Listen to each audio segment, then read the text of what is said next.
All right, hello, thanks for coming. I'm going to talk about the secret powers of podcasting. So, who am I? I'm Tim Pritlove. I'm living in Germany, in Berlin, and I do podcasting a lot. It actually all started on the radio around, I forgot, 20 years ago or so. I liked radio, I liked talking into microphones, but I always had a problem with the distribution part of it, the way it's framed by time constraints and intermixed with weird how you are supposed to talk to the audience depending on the radio station. So I liked it, but I didn't love it. Then podcasting came along and I saw, wow, that's something for me. And I started my own project called Meta-Ebene, Germany Meta Level, because I found out that if you're in a good discussion, that's where you want to come to, you know. If you are on top of everything, you reach the meta stage, and that's where I wanted to be. I also started a small open source software project called Pritlove, which is providing some tools to the general public. I'm going to talk about this later on. So, what is this about, this talk? I have accumulated some experience doing podcasts. I do a lot of podcasts. I have 10 shows or so. Not all of them are very active. Around 6 are more or less on a regular basis. And I have a larger audience I can talk to. And that's why I found out how this works, or at least what I think how this works and why this should matter to you. So I'm going to talk about why podcasts matter at all. I'm going to talk about why podcasts are actually useful for a lot of things. Maybe how podcasts can help you in whatever you're doing, and therefore why you would probably want to start a podcast. And if you want to do a podcast, how to do your own podcast. But maybe the main question you have in your mind is, what are these podcasts anyway? So we start with a small poll. Who thinks she knows what a podcast is? Raise your hand if you think you know what a podcast is. I would say like something like 80%, so there's work to be done. Who actually listens to podcasts? Doesn't need to be on a regular basis. I would say it's the exact same 80%. Who actually does the podcast on his or her own? That's 1 or 2. I'm not going to express this in percentage. Who has been thinking about doing a podcast? That's like 5 times as much. You're my audience. And who has no time for podcasts and doesn't care or doesn't care? 1. That's fine. We can move on. So let me clear up some confusing terminology first. So there's podcasting and there's podcasts. What's the difference? When I talk about podcasting, I refer to the technology. I refer to how this thing works. And podcasting is basically a distribution technology. That's the idea. It's like, how is this stuff actually passed along on the internet? And this technology basis is the cool thing about podcasts. That's what made my head click when I first encountered it, because it's just very suited to both the internet and how people should or want to consume content on the internet.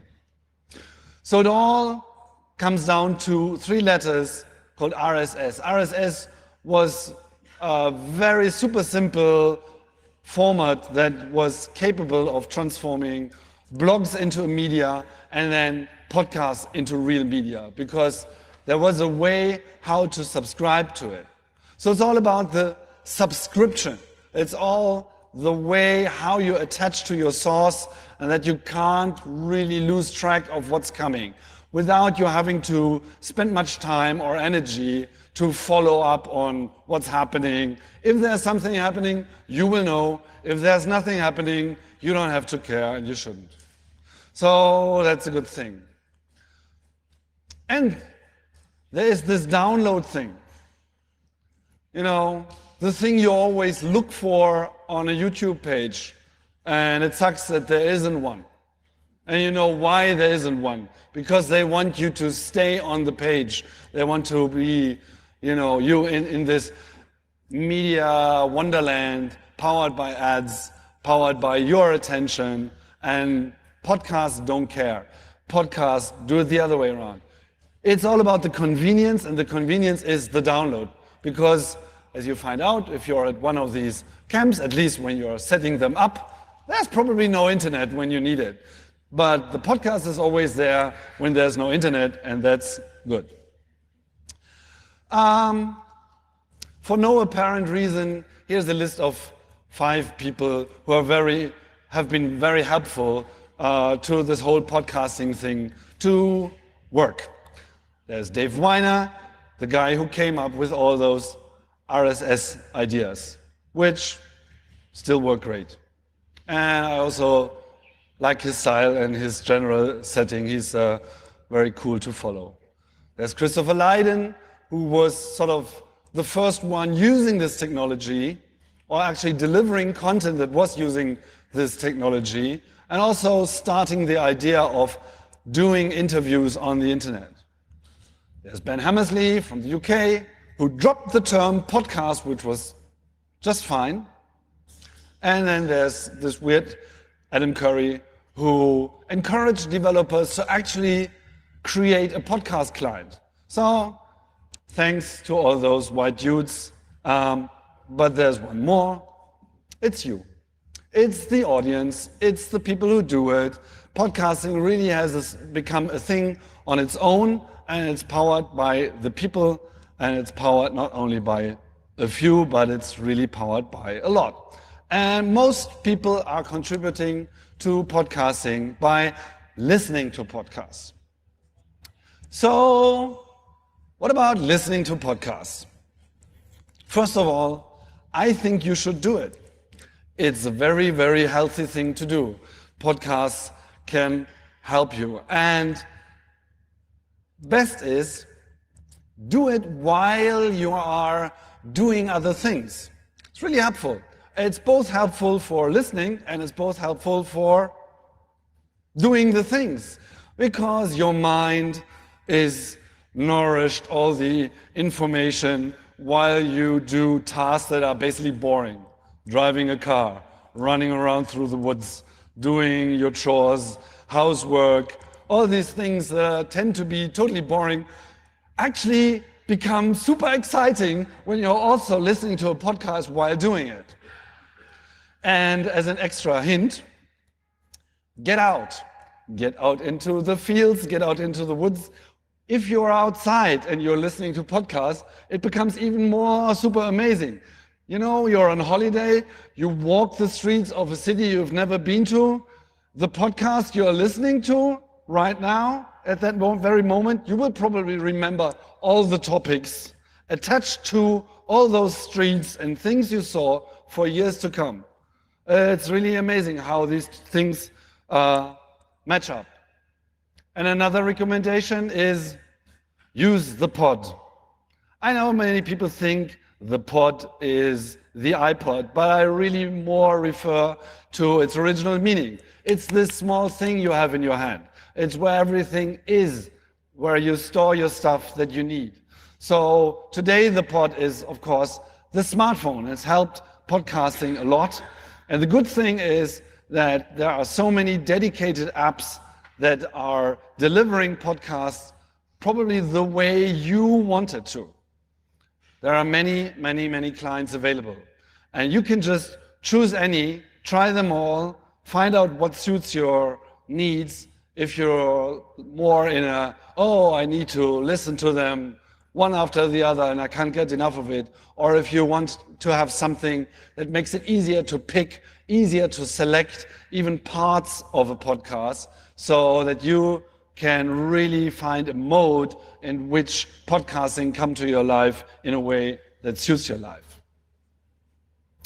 Along with clients comes directories and also platforms. And that's something I think you should be aware of, depending on your opinion here. In the beginning, there was iTunes, or how it's called these days, Apple Podcasts. There's some general misunderstanding of what Apple Podcasts actually is. It is basically a directory. It's a directory of feeds. So those URLs that actually point to the RSS content, and that's it. That's all. Of course, they attach all the extra data, ratings, and other statistics to it more and more. But as a podcaster, Apple Podcasts is still very friendly to podcasters, because everything that is displayed, apart from comments, of course, is more or less provided by you. You are in control. And being in control, I think, is one of the more important and really nice things about podcasting. In general, I think there is no need for platforms. Of course, there are a lot of platforms coming up. Google is starting a podcast site, which sounds like the same as Apple is doing, but it's not really, because then they want to host your stuff, deliver your stuff. There might be good technical reasons for that, but everything that's being taken away from you, you should think about this twice. Even more, this applies to things like Spotify, other platforms. Basically, they're all inviting you to a walled garden, and once they're all there, they want to define the rules, and that's a problem. And I will expand on this later on. There are other open source directories that also serve you as a resource to find stuff, like the Food project, which originated in Germany. There are others. Food is quite nice, so I can recommend that. Yeah, I think that's something you should be aware of. So, why do podcasts matter to people? What makes it so attractive? First of all, you find out if you're interested in a thing, there's a good chance there's at least one podcast about this thing.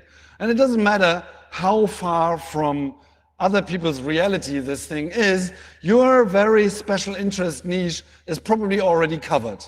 If it's not, that's your podcast niche. That's where you have to go for. Because if nobody's already talking about it and you think it's interesting, there's a good chance other people will find this interesting too, and that's the kind of people you want to talk to.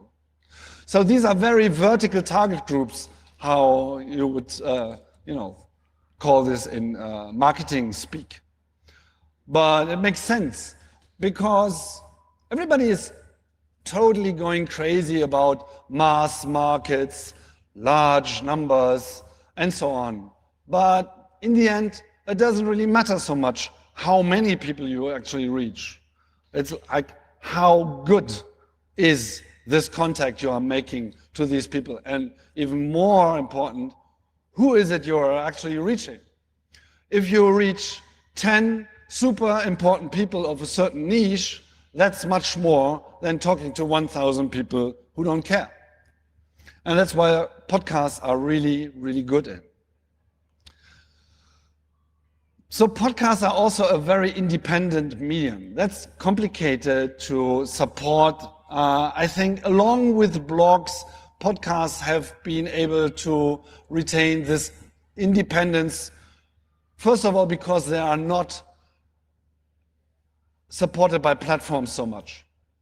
If you talk about video, your video is usually not mattering much if it's not on one of the big platforms or the big platform, because people don't find it. People are not used to discover video on any other way than by searching a platform. Maybe they use search engines sometimes.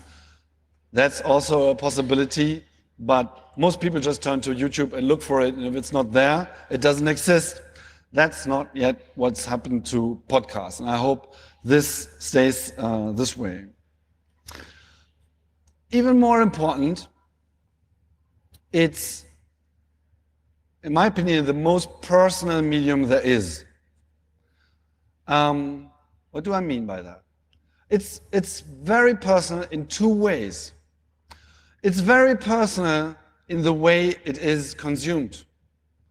You plug your earphones in, you walk around the streets, you're totally on your own, and voices are talking to you.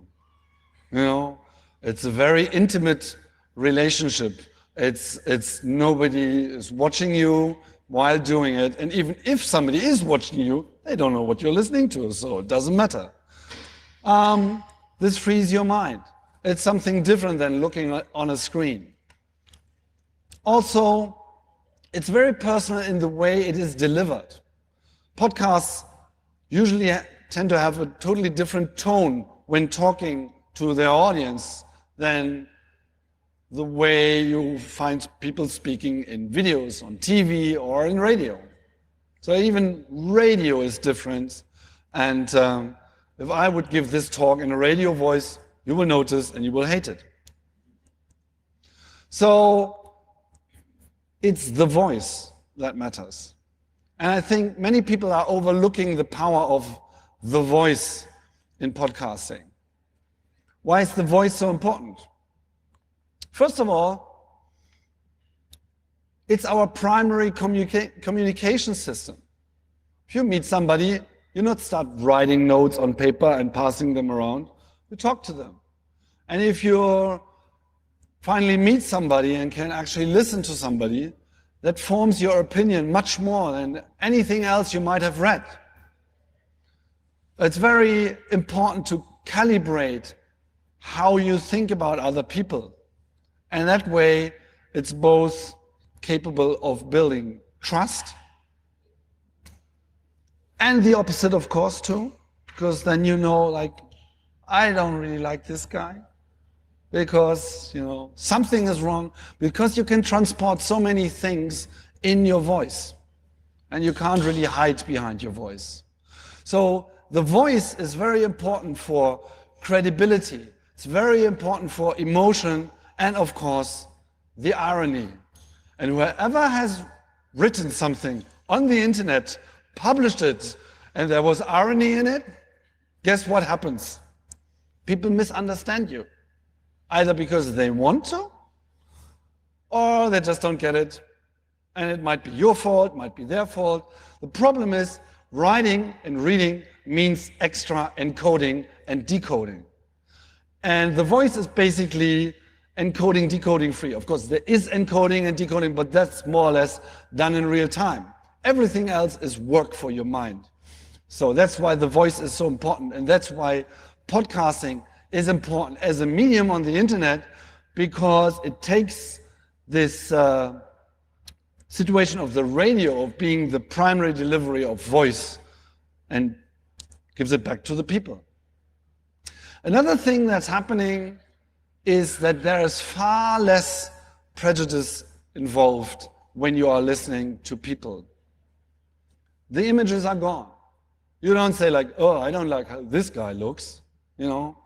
This lookism, this what you think of people just by looking at them without really having interacted with them, that's absent in the voice world, because the first time you notice somebody, there's already communication involved.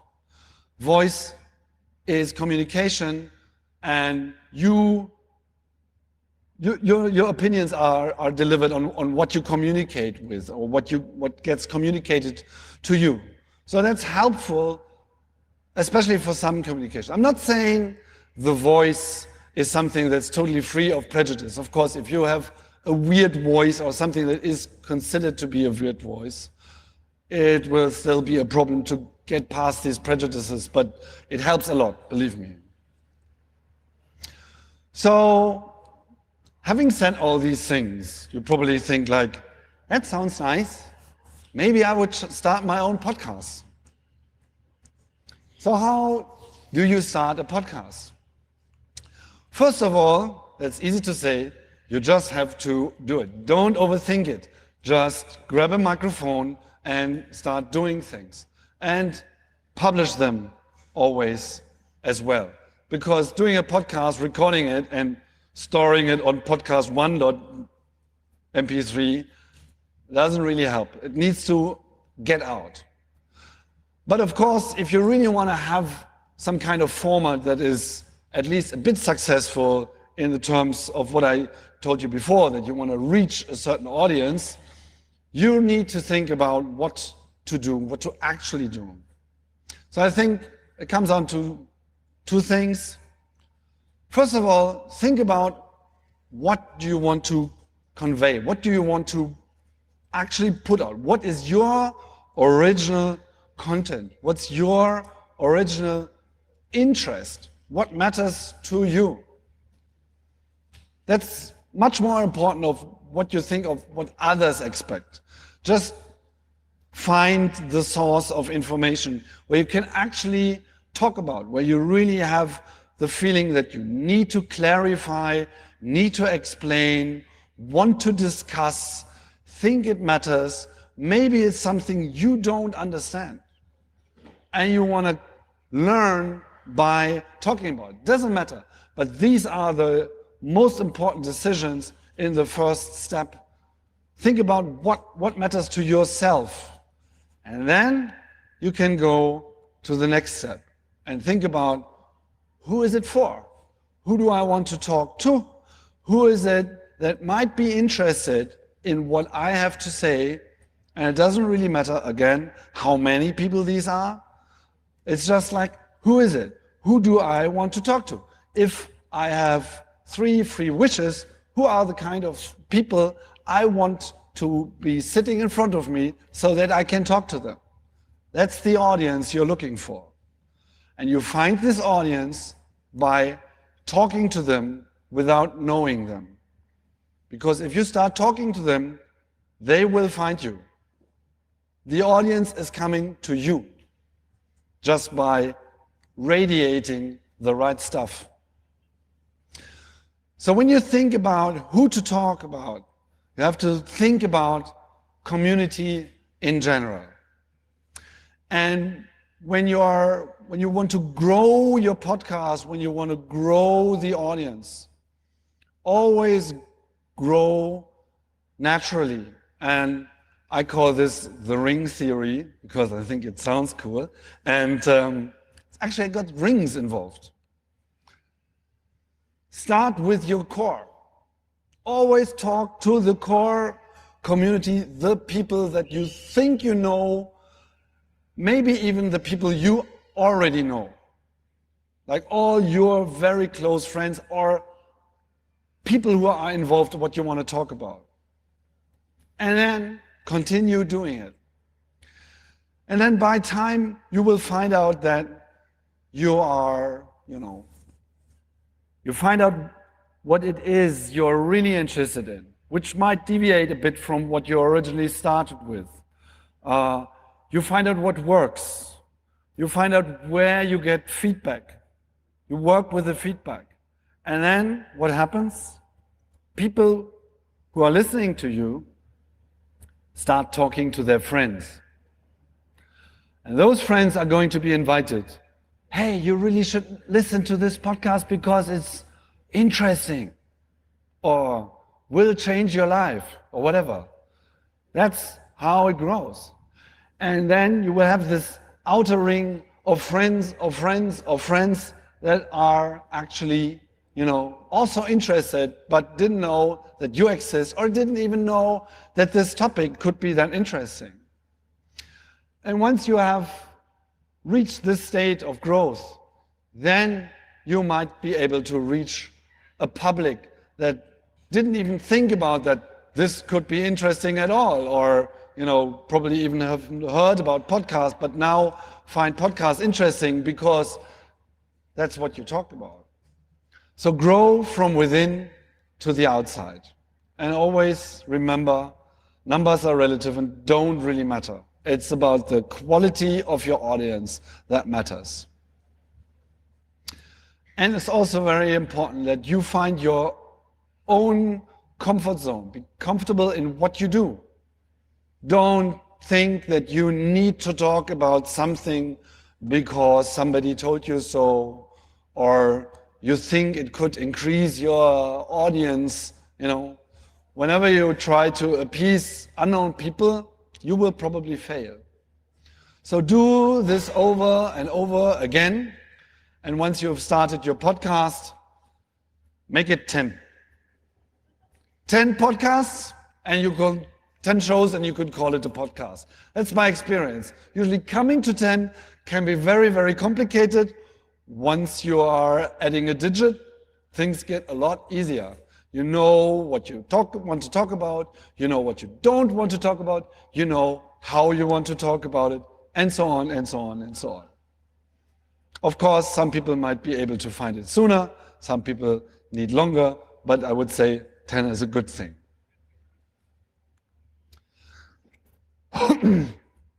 So, then at a certain point you need to think about who is doing this podcast and how are you doing it? And that's not that easy to answer. You might have no friends interested in your topic, and then you start with monologues. You grab your microphone and you just talk to the invisible guy somewhere out there. Hello, I know you're there. Here's what I thought about, and this is a random collection of my thoughts. Some people are really talented in this, but I think most are not. If you are not the kind of person who could just stand on front of a stage and out of nothing, talk endlessly about whatever, monologues are probably not your thing. So don't push it. If it doesn't come naturally, it's probably not for you. Much better, dialogues. I think this is sort of where the majority of podcasts work.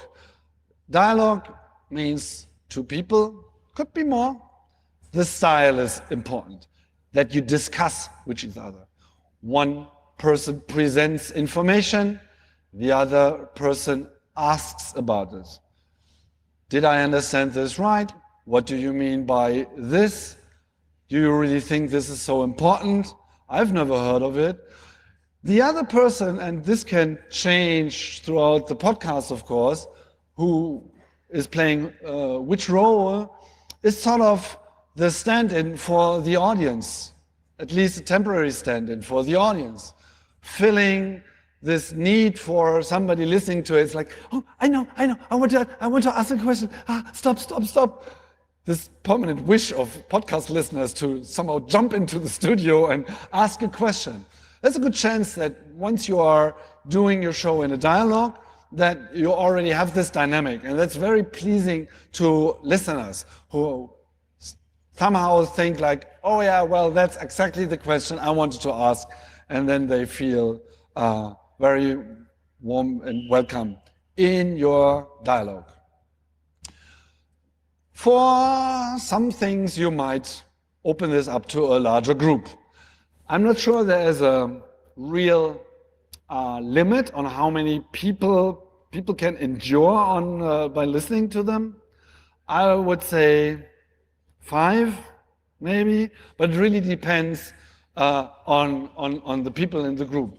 I've seen groups who are really structured, never talk into each other, somehow know that it is very complicated to remember names, and somehow, do this. Oh, Tom, what would you say about this? Kara, have you thought this through? If you are helping the audience by inserting cues, or you just have the blessing of totally different voices that are easy to recall, that might work. But always think about people listening to it. And if everybody is just talking about each other all the time at the same time, this can become a train wreck pretty soon. How much time is left? 20 minutes? Yes. So another question is publishing cycles. How much do you actually need to talk? And also the question of how long the podcast is. Actually, I haven't prepared a slide for this, but talking about this, It really depends. Some people think short podcasts are good because people don't have the attention span to follow a long podcast. I can tell you from my experience, the only request I ever had was, oh my God, you could have talked another hour about this. That wasn't detailed enough. Podcasts are for details. Podcasts are to get into stuff really, really, really down to the core. And that's why people are listening to it. So don't think so much about the length. You can stop them, you can rewind them, you can listen to them again. And if you don't like it, you can skip ahead. There are chapter marks. You can use all these tools. Don't think about the length. That doesn't mean you have to repeat the same stuff over and over again and just talk about the same thing all the time. That's not helpful, but the length itself is not so important. What might be more important is the cycles. What can you do? You can do a daily podcast. Oh my God. This is a lot of work. I warned you. Don't do it. Don't do it unless you are really into the podcasting stuff. You have your setup ready. Your life can accommodate an hour every day or more to support this. This is probably only for professional podcasters, but it's also only for content that really changes on a daily basis and needs commenting on a daily basis, because otherwise you just run out of topics and will repeat yourself. Much more helpful and probably a good start for anything that is related to news, ongoing events, things that change regularly is the weekly period. Because in a week, we think about things in week terms. We think about like what happened last week. Oh, in a week, things can change and so on. People remember weekdays and know when your podcast is supposed to come out. So a lot of very helpful things. In terms of work, it's still a lot of work. Weekly podcasts are a lot of work. I always wanted to have the word fortnightly on my slides, so now is the time. Every 2 weeks actually works pretty good for a lot of things. That's something I could recommend if you're really looking for something that really has the regular podcast stamp on it, but you're still working towards the capability of doing it on a regular basis. Every 2 weeks is good for both producers and consumers of content. Works well. You always have a free week where there is nothing, which is a relief. And same goes for people listening to it. Actually, people who somehow are still in the process of come to know you, understand what this is about. They can drop out for a week. They could even drop out for 2 weeks, but it's always possible to follow up on what you are delivering. Again, the periodic question is much more interesting than the length of the podcast. You can have like double length, but only 2 weeks, and it works better than half of it every week. 3 weeks, also fine, very good for stuff that is somehow eternal content, you know, interviews about topics that you can listen to in 5 years from now and they're still valid, you know, like how the railway works or what the history of the Romans were. That's not going to change so soon. And you can increase this to monthly, and I think that's the end. Don't do a podcast that is, you know, taking longer than a month to come out on a regular basis. But you can also do a podcast whenever you feel like. So irregular podcasting is also fine. Once people are interested in it, in the end, doesn't really matter. So if you prepare your podcast, there are probably 2 rules you could follow. First rule is do not prepare. Over-prepared podcasts are sometimes very problematic because you tend to know everything in advance and then you are coming up with questions just to somehow, you know, make this specific answer you're looking for to come out. That's super boring. Super boring for everybody. Don't do it. Another way to approach is prepare a lot But this more applies to stuff where you are somehow translating information that has come out. If you are reading the news for your audience, following a news cycle, making your own opinion, really trying to understand what happened, then it's really very important to really prepare, because once you start talking and you don't really know what was happening before, that's where it really becomes problematic for everybody. So in general, there's this golden rule of thumb, so you have to find your balance here. Also important, especially because, as I said before, podcasts are such a personal thing.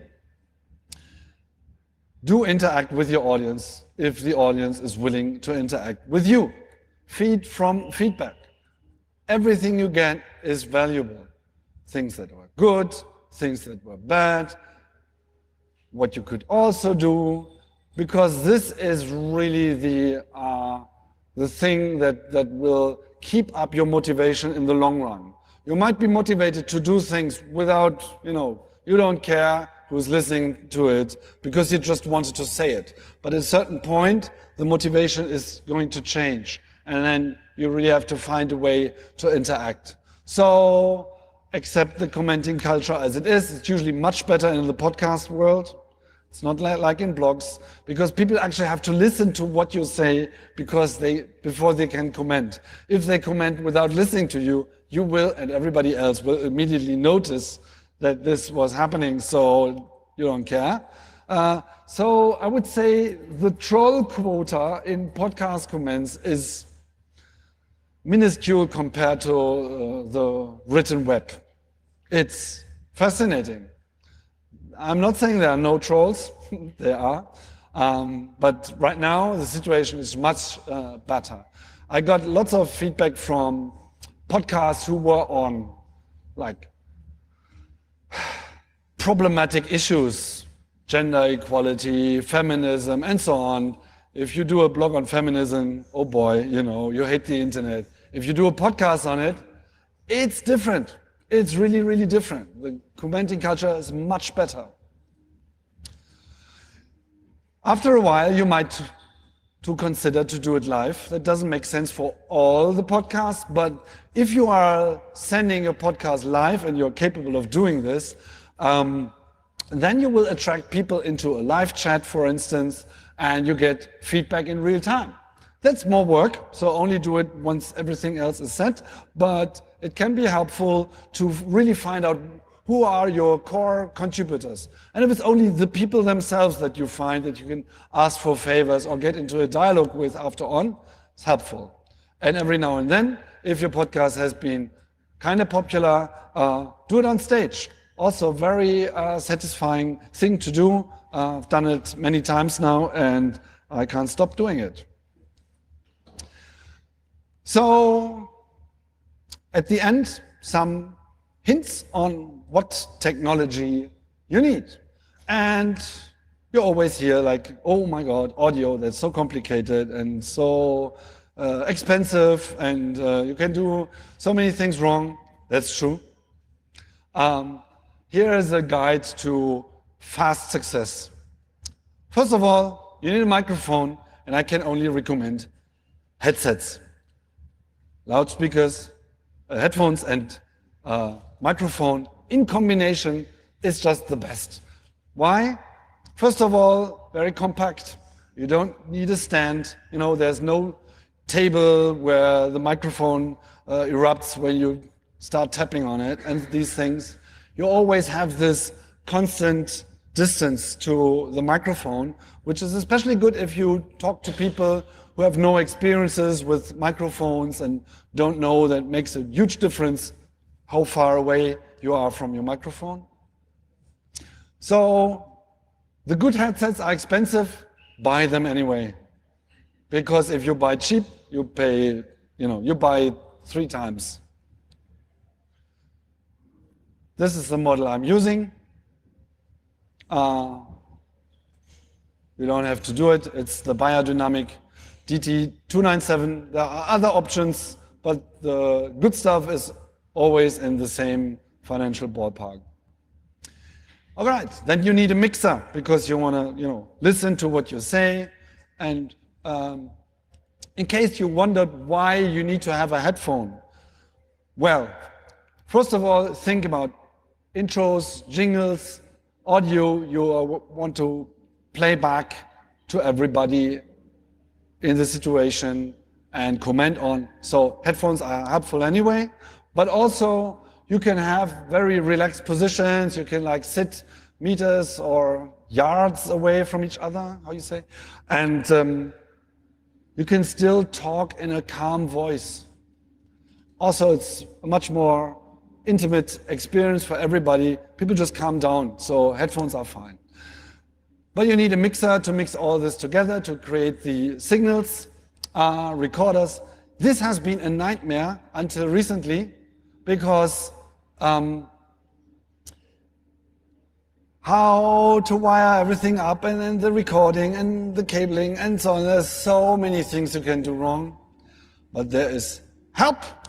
Zoom has finally delivered a device that everybody wants. It's the L12 Live Track. It's a mixer, it's a recorder. It's very good for live setups too, and it's mostly digital, and you can still use it as an audio interface at the same time, so you get mixing, recording, and delivery to a computer that you might need in one box. And that's it. That's what you need for a professional produced podcast these days. There are other options available, and if you want to like walk around and be more mobile, you will probably need look for other options, but yeah. Actually, there is a step 3, because there's added value to record your stuff on a computer while you do it. You can still use this recorder. There's an SD card, you put the files on your computer, everything is fine. But for a more capable environment, recording to a professional audio software has its values. And there is an interesting solution, of course, from Germany. It's built on the American digital audio workstation Reaper, which is super fast, super cheap, and very ugly to use. In comes Ultraschall, which is a system that somehow skins the system, adds functionality, removes all the crap you don't need as a podcaster, so it turns a digital audio workstation meant for creating music into an audio workstation meant for creating podcasts. You can do live chapter marks. It renders your stuff perfectly, automatically adjusts loudness levels and so on. It's an amazing box of stuff. It comes for free, so you just buy Reaper for a few bucks and you add Ultraschall in your set. If you want to do publishing, of course, I have to now recommend our own project. There are other solutions, but not so many and not so good. First of all, the Pritlove team has produced the Pritlove Publisher. It's actually a plugin for WordPress. So for many people, this is already an environment they might already use. That's readily available and widespread, and many people know how to deal with its insufficiencies. So with Pritlove Publisher, you get an integrated solution where you can just pour your podcast in, produces the feed and everything, has detailed analytics, other things. It's very nice. We have also added the subscribe button, which makes subscribing to podcasts easier for people. So whenever you put up this button, people can just press a button, select their podcast client they want to use, and then if you select it, it automatically opens the podcast app, or you can copy the URL, whatever you want. And of course, you can customize this button to look like you want, certain styles, it's multilingual and so on. So that works fine. It's in widespread use already.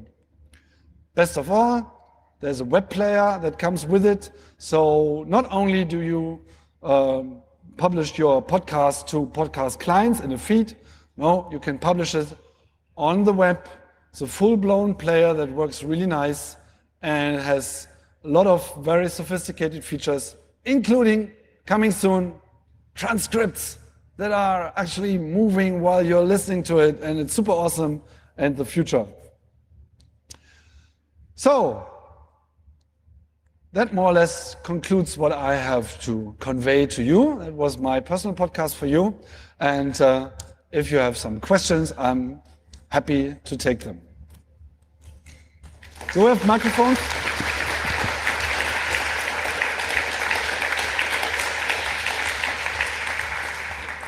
Do we? Yeah, there's a microphone that's being handed around. Hello, do you have any advice for recording podcasts on location at conferences, events, EMF, etc.? Recording, but like here. Yeah. Get a caravan, that's helpful because then you have seats and a table. That's how I do it. Is that what the kind of us? Can you take the microphone again? Sorry. I work for a publisher and we do a lot of conferences and events, and what we're trying to do is speak to people after they've presented a paper and then grab them for 15 minutes before they then go off and do their own thing. The problem that we've got is quite often there's background noise, there's portability of equipment, there's mixing after the event that you think, oh God, I wish we'd managed to isolate that and so on. So any advice really? Well, first of all, I think the background noise is usually not a big problem once you work with headphones. So that's especially where headphones really come in handy. Doing that, so I'm going to do that. You already do that? No, we haven't been, so I'm going to implement that. Yeah, so some people like these clip-on microphones and think, especially if there's a camera, think that headphones look ugly. I don't think so, and if that's your problem, you won't be able to produce something. If you have a headset, I think you're set. I've done this, it works well. The main problem is the organizational part.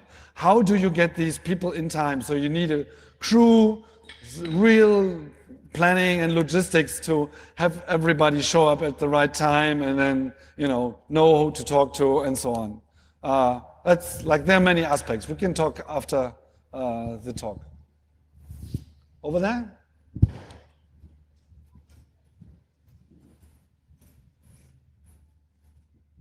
Hello. I was just wondering, you were talking about audience, community on the web and responding to comments and so on. How many platforms on the web would you want to use to stay in touch with your audience? I mean, you were saying WordPress. Would you just stick with WordPress, or would it be good to have I don't particularly want to do a blog. I don't know. So I think it's a matter of personal taste. I try to get everybody to comment on my own blog for various reasons, because that's like where you can find all the show notes and the transcripts and everything, so people are actually at the right place where there is the primary information. Of course, I get also a lot of feedback on Twitter. I like Twitter because I think the follower model works really well for podcasters. And I personally hate Facebook, so I don't use it. Thank you. Thanks for the talk. So does monetization work okay with this model? Because you don't... Speak up a bit. Because you don't have adverts really in podcasts so much. Money. Okay, let's talk about money. I haven't included in this slide because I don't think it should be the most important thing to think about. I do agree, but I think that's one reason why people might go to something else like Spotify or something, Yeah. So it's a culture thing in America, and as far as I know, also partly in the UK, people think that ads are the primary way to go. I don't think so. I don't like ads because they get in the way. They are somehow interfering with my message and my voice, and that's something I don't want. So it's a personal preference of mine. It is also possible to do it without, especially because you have this you are capable of establishing a very strong relationship with your community. And when you have a very specific topic you are talking about that people find valuable, they will be more than willing to support you financially on a direct way. You could choose to go to one of those funding platforms. They have their problems as well. I think they take still a bit too much of the money, but they might be helpful reaching out. It's something I don't use as well these days. You can find your model, but I think it's always worth thinking about not doing with ads in the first place, and only if you don't see any other solution, then maybe. Thanks. Yeah. Yeah. I was just wondering about just how people make money. So it's really about building the community to. So for people doing it professionally, they build a very strong community that then supports them directly. I'm not sure I got the question. It's not really a question. It's just something sort of like saying instead of going on video so that you can show ads, you're more building a strong community. All right. So, how much time? We're running out of time. So maybe last question. Thanks. Yeah, just a very quick question. It strikes me that podcasts are primarily a reflective medium. They're great for talking about issues and sharing information around communities. But what about intervening in issues? So I'm interested in setting up a podcast that maybe is able to intervene and is faster moving. Is there a role for podcasts in that kind of sphere? I'm not sure I got your question right. Well, how can a podcast intervene? If you've got a fast-moving, political situation, there's lots going on now. Intervene. Yeah. I think the podcasts are the place for debate because they take their time and they can provide the necessary context to understand it. I'm listening to the Remaniacs podcast because that's the only place where I think people are actually talking about the right things when it comes to Brexit. There's no other source I've found where people are not totally out of their mind. And same goes for many other things. So that's where I think you don't really have to, be in the same speed with the news flow. It's actually worth of taking a break, resting on a few issues, and build more understanding and provide more insight into why is this happening? Has this happened before? What can happen in the future? I think it's this context, and it's also the opinion people are actually looking for. They don't necessarily have to agree with everything you say, but they just like to find people who actually have an opinion, that's not just formed by media bias and other things. And that's where podcasts are really helpful. All right, so if you have more questions, I'm happy to take them outside. Thanks for listening. Goodbye.